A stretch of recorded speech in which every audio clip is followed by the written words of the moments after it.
बिस्मिल्लाहिर्रहमानिर्रहीम। अस्सलाम वालेकुम दोस्तों, मैं हूं डॉक्टर नुमान अली हमज़ा। कैसे हैं आप सब लोग? उम्मीद करता हूं आप सब लोग बिल्कुल ठीक ठाक होंगे।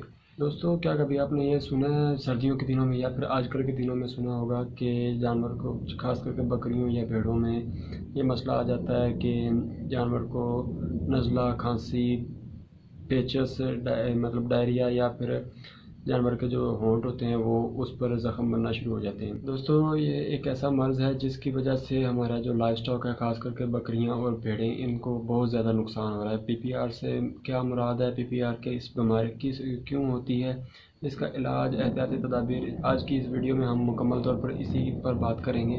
दोस्तों, वीडियो स्टार्ट करने से पहले मेरी आप सबसे गुजारिश है कि मेरे इस चैनल को सब्सक्राइब करें। वीडियो पसंद आए तो लाइक कीजिए, अपने दोस्तों के साथ शेयर कीजिए।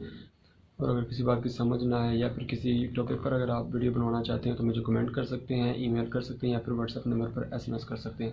तो आइए दोस्तों, वीडियो स्टार्ट करते हैं। दोस्तों, पीपीआर यानी कि पिस्टिडेस्पेटाइटिस रूमिनाइटिस, या फिर हमारी पंजाबी ज़बान में इसको काटा या फिर माता के नाम से बहुत भी जाना जाता है। दोस्तों, लाइफ स्टॉक सेक्टर में जो ये जानवरों को बहुत ज़्यादा नुकसान करती हैं, उन बीमारियों में ये इस बीमारी का शिमार होता है। इस बीमारी में जानवर के मुंह के ऊपर वेजिकल्स यानी ज़ख्म वगैरह बन जाते हैं, जिसकी वजह से जानवर खाना पीना बंद कर देता है और 1 दिन से लेकर 7 दिनों के अंदर अंदर जानवर की मौत हो जाती है।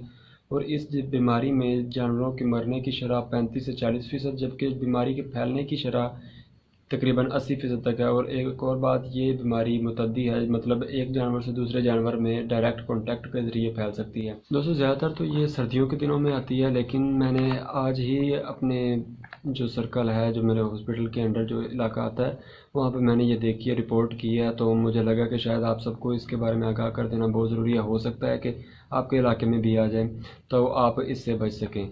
दोस्तों, इस बीमारी की अलामात में सबसे पहले नंबर पर जानवर को बुखार होता है। ये बुखार 103 से 107 डिग्री फ़ारेनहाइट तक जा सकता है। एक दूसरे नंबर पर जानवर को दोस्तों आहिस्ता आहिस्ता से डायरिया या पेचिस लगते हैं, जो कि काफ़ी बदबूदार होते हैं। उसके बाद जानवर को नज़ला, ज़ुकाम और खांसी की शिकायत होती है, जिसकी वजह से जानवर के सांस में भी दुश्वारी होती है। इसके बाद दोस्तों, जानवर के जो होंठ होते हैं या मुंह होता है, मुंह नाक के इर्द गिर्द जानवर के ज़ख्म बनना शुरू हो जाते हैं। जानवर की ज़ुबान पर वेजिकल्स बन जाते हैं, छाले बन जाते हैं। जानवर के मसूड़ों पर छाले बन जाते हैं, जिसकी वजह से जानवर से खाया पिया नहीं जाता और जानवर की मौत होने के चांसेस बहुत ज़्यादा बढ़ जाते हैं। बीमारी की वैक्सीनेशन बर वक्त करवाएं। अगर फिर भी आपकी कोई वैक्सीनेशन रह जाती है, आपको मतलब पता है कि इस बीमारी की वैक्सीन होती है या फिर होनी ज़रूरी है, तो आप अपने अमले से कांटेक्ट करें, वो आपकी वैक्सीनेशन करेगा। अगर फिर भी नहीं होती तो आप प्राइवेट तौर पर मंगवा कर वैक्सीनेशन करवाएं। दोस्तों, वैक्सीनेशन बहुत ज़रूरी है। जानवरों में यह मर्ज़ आ गया है तो उस वक़्त आप वैक्सीनेशन नहीं करवा सकते, लेकिन अगर आपके साथ या फिर आपको पता चला है कि आपके इलाके में किसी के ये मसला आ गया, ये पीपीआर की बीमारी आ गई है, तब भी आप अपने जानवरों को वैक्सीनेशन करवा सकते हैं, ताकि आपके जानवर उस बीमारी से बच सकें। दूसरे नंबर पर दोस्तों, एहतियाती तदाबीर में ये है कि अगर एक इलाके में आपको पता है कि बीमारी आ चुकी है, तो उस इलाके का कोई भी जानवर अपने जानवरों में दाखिल ना होने दें।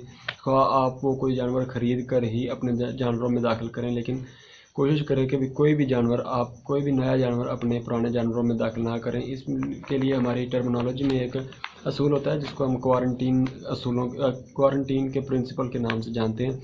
इंशाल्लाह मैं आपको एक वीडियो बनाकर उस पर तफसीली तौर पर बताऊंगा कि क्वारंटीन के असूलों से क्या मुराद है, जिसके तहत हम पुराने जानवरों में किसी नए जानवर को ऐड करते हैं। तीसरे नंबर पर दोस्तों, अगर आपका कोई जानवर बीमार हो जाता है तो उसको फौरी तौर पर दूसरे सेहतमंद जानवरों से अलग करें। अगर ऐसा आप नहीं करते तो आपके सेहतमंद जानवरों में भी ये बीमारी फैल सकती है, क्योंकि मैंने आपको पहले बताया कि ये मुतद्दी बीमारी है और इसमें 80 से 85% तक दूसरे जानवरों में फैलने की शरह जो है वो रिकॉर्ड की गई है। अगर जानवर किसी भी मर्ज़ में मुब्तला है तो उसको फौरी तौर पर ट्रीटमेंट दें। अगर आप फौरी तौर पर ट्रीटमेंट नहीं देते तो जानवर का मर्ज़ बढ़ सकता है, जिसकी वजह से जानवर जो है मौत के घाट उतर सकता है। कोशिश करें वक्त बर वक्त जानवर को चेक करते रहें और जानवर का फौरी तौर पर इलाज करवाएं। दोस्तों, इस बीमारी का मैं इलाज बता दूं दोस्तों, क्योंकि ये एक वायरल डिजीज़ है। वायरल डिजीज़ का स्पेसिफिक इलाज नहीं होता, फील्ड में इलाज करते हैं। एक स्पेसिफिक होता है और एक सिम्पटोमिक होता है। स्पेसिफिक से मुराद किसी बीमारी का ख़ास इलाज किया जाता है, जैसे कि मुँह खुर में मुँह खुर सीरम लगाया जा सकता है, बीमारी काफ़ी हद तक ठीक हो जाती है। اور سمٹومک علاج سے مراد علاماتی علاج ہے. علاماتی علاج سے مراد ہے کہ جانور کی علامتوں کو دیکھ کر اس کے مطابق علاج کرنا، کیونکہ یہ ہم ان امراض میں کرتے ہیں جن کا ہمارے پاس پراپر علاج موجود نہیں، جیسے کہ PPR بھی ان میں سے ہے. سمٹومک ٹریٹمنٹ اس میں کریں گے. تو دوستو جانور کو بخار ہے، سب سے پہلے ہمیں بخار کے لیے کوئی نہ کوئی اینسڈ دینا ہوتا ہے. اینسڈ میں آپ کیٹوپروفن استعمال کر سکتے ہیں، ڈیکلوفینک استعمال کر سکتے ہیں، میلاکسیکیم استعمال کر سکتے ہیں، میگلومائن استعمال کروا سکتے ہیں. کوئی بھی آپ کو جو اچھا ایزیلی مل سکتا ہے وہ آپ استعمال کروا سکتے ہیں. دوسرے نمبر پر دوستو ہم نے سپورٹیو دینا ہوتا ہے، کیونکہ اس میں جانور کو ڈائریا لگا ہوتا ہے، جانور کی ڈی ہائیڈریشن ہو چکی ہوتی ہے، کافی حد تک جانور کو پانی کی کمی ہو چکی ہوتی ہے، اس لیے آپ کو ملٹی وائٹامن وغیرہ کا استعمال کروانا ہوتا ہے. اس کے علاوہ دوستو اس مرض میں جانور کو ڈائریا بھی لگا ہوا ہے. ڈائریا کے لیے ہم سلفا گروپ کی کوئی بھی دوائی استعمال کروا سکتے ہیں، لیکن اس سے ہٹ کے ہم ڈائروبان نام کا پاؤڈر ملتا ہے پاکستان میں، وہ بھی آپ استعمال کروا سکتے ہیں. پیکلین ایس نام کا سیرپ ہوتا ہے، وہ بھی استعمال کروا سکتے ہیں. اسکور ایکس، نو اسکور، کیولین پاؤڈر، مائکوین بولس، یہ آپ استعمال کروا سکتے ہیں. ان میں سے جو آپ کو ایزیلی اویلیبل ہو وہ آپ استعمال کروا سکتے ہیں، اور جانور کا ڈائریا جو ہے اس کو روک سکتے ہیں اور بیماری کو بڑھنے سے روک سکتے ہیں. دوستو جانور کو نظام تنفس میں بھی مسئلہ آ رہا ہے، تو ہمیں کوئی ایسا اینٹی بایوٹک استعمال اس میں کروانا ہوتا ہے جو نظام تنفس میں بھی اچھا رزلٹ رکھتا ہو اور دوسرے نظاموں میں بھی اچھا رزلٹ رکھتا ہو. تو دوستو نظام تنفس میں میرے خیال سے ٹائلوسین سے بہتر کوئی بھی نہیں ہے. ٹائلوسین بھی آپ استعمال کروا سکتے ہیں، یا پھر اینروفلکساسین یا پھر سپروفلکساسین کا استعمال کروا سکتے ہیں، جو کہ معدے کے نظام میں بھی اچھے ہیں، کہ نظام تنفس میں بھی ان کا بہت اچھا اثر ملتا ہے. دوستو امید کرتا ہوں کہ آپ کو میری یہ ویڈیو اچھی لگی ہوگی. اگر آپ کو ویڈیو میں کسی قسم کی کمی محسوس ہو تو آپ مجھے ای میل کر سکتے ہیں، کمنٹ کر سکتے ہیں. اللہ حافظ، اپنا خیال رکھیے گا اور اپنے جانور